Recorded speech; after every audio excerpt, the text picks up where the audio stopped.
Assalamualaikum warahmatullahi wabarakatuh. Perkenalkan, saya Syamsina Rusmiati Songkeng dari Universitas Negeri Makassar, Prodi Pendidikan Sosiologi Angkatan 2020.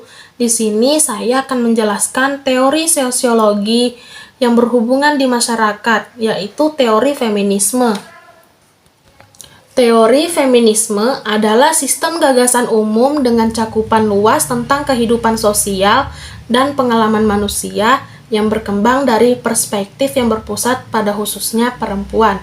Berpusat pada perempuan dalam 3 hal, yaitu pertama, perempuan sebagai objek penelitian, kedua, perempuan sebagai subjek, ketiga, teori feminisme bersikap kritis dan aktif terhadap perempuan, berusaha membangun dunia lebih baik bagi perempuan dan lebih diyakini adil dan lebih manusiawi. Nah, teori feminisme ini mempunyai sejarah yang panjang, yaitu feminisme gelombang pertama, feminisme gelombang kedua, dan feminisme gelombang ketiga. Pada feminisme gelombang pertama berusaha memperjuangkan hak pilih.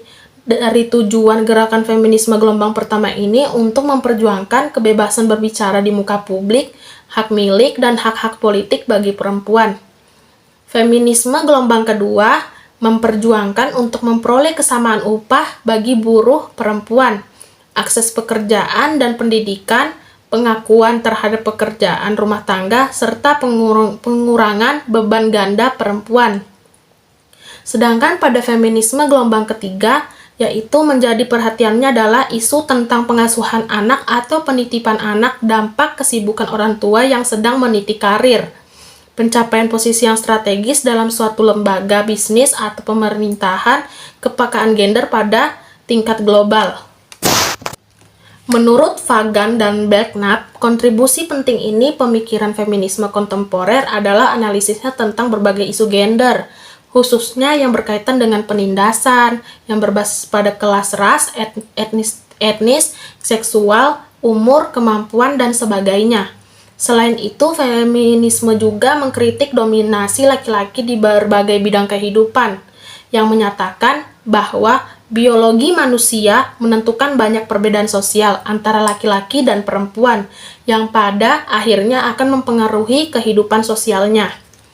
Ada beberapa perspektif teori feminisme yang berusaha menjawab pertanyaan seputar apa yang menyebabkan perempuan tertindas, bagaimana penindasan itu dijelaskan, serta bagaimana persoalan tersebut, dan berbagai variasi perspektif teori feminisme diuraikan sebagai berikut. Yang pertama, feminisme kultural. Perspektif ini mengapresiasi segala sesuatu milik perempuan baik dari sosial, ekonomi, maupun biologi.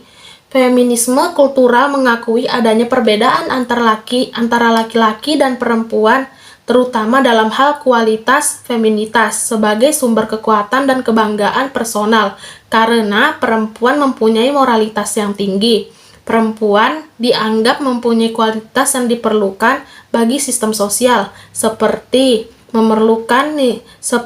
yang diungkapkan dengan Degan dan Hill, bahwa dalam mengatur negara masyarakat memerlukan nilai luhur perempuan seperti kerjasama, belas kasih, pasifisme, dan tanpa kekerasan dan menyelesaikan konflik.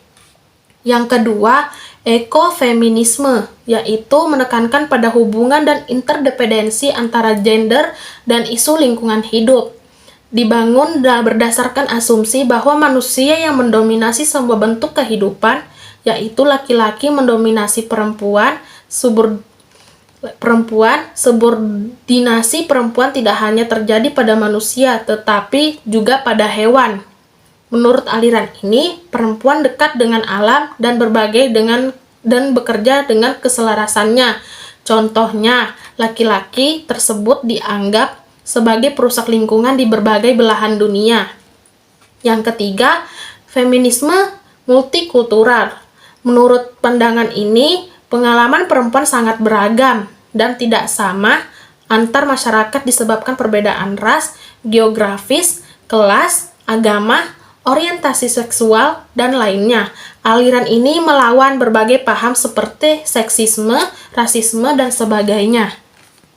Yang keempat, feminisme postmodern. Menurut pandangan feminisme postmodern, perempuan membutuhkan perlawanan demi kebebasan dirinya dari dominasi kontrol laki-laki. Selain itu juga berpendapat bahwa masyarakat memerlukan dekonstruksi oposisi biner melalui mana perempuan dikonstruksikan secara sosial sebagai kelompok inferior. Perempuan diproduksi oleh kekuasaan patriarkal, pada saat yang sama mereka melawannya. Ada sejumlah alasan yang baik untuk bersikap ambivalen terhadap kemungkinan terhadapnya perempuan dari keterikatan rasio, keibuan, dan feminim. Saat ini semua juga menjadi sumber penindasan. Yang kelima, eksistensi dan fenomenologi.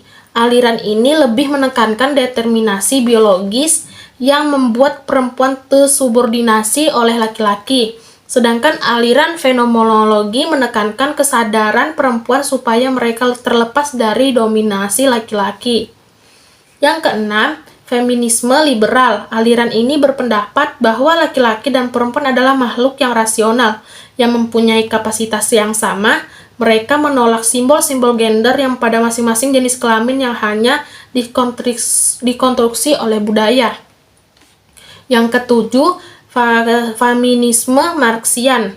Aliran ini merupakan produk kehidupan sosial dan menunjukkan adanya ketimpangan. Sumber penindasan perempuan berasal dari eksploitasi kelas dan cara produksi yang menguntungkan laki-laki.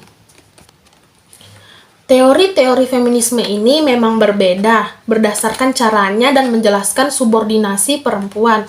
Tetapi, terlepas dari berbagai perspektif tersebut, terdapat kesamaan, yaitu pemaknaan dari arti penting perbedaan seksual antara laki-laki dan perempuan sebagai subjek sosial. Feminis menentang pandangan yang sudah terdapat pada masyarakat umum tentang dunia dan bagaimana pandangan-pandangan tersebut dikonstruksi. Seiring dengan pergerakannya untuk memperjuangkan emansipasi wanita dan menghapus gender, feminisme bisa dikatakan sebagai ideologi yang berusaha melakukan pembongkaran sistem patriarki, mencari akar atau penyebab ketertindasan perempuan, serta mencari pembebasannya. Dengan kata lain, feminisme adalah teori untuk pembebasan perempuan. Itu saja penyampaian saya tentang teori sosiologi yang berhubungan di masyarakat, yaitu teori feminisme. Semoga bermanfaat bagi teman-teman sekalian. Wassalamualaikum warahmatullahi wabarakatuh.